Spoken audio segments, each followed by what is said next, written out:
ব্যাপারটা হচ্ছে এরকম তো অনেক জায়গায় গিয়েছি, পুরুলিয়া কিছুটা এইরকমই ঘেঁষা, পাহাড়ের উচ্চতাগুলো সেরকমই মনে হচ্ছিলো।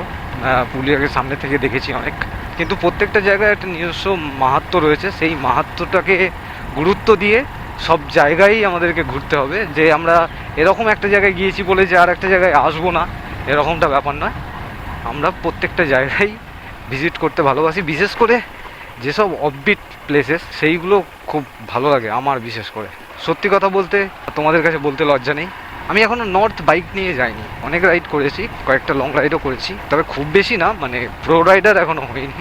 তবে টুকটাক রাইড করেছি, যেটা দিয়ে ভালো একটা অভিজ্ঞতা মোটামুটি অর্জন করেছি। তবুও আমি ওই নর্থের দিকটায় একটু অ্যাভয়েড করি, যা ডিজাস্টার হয় না ওদিকে।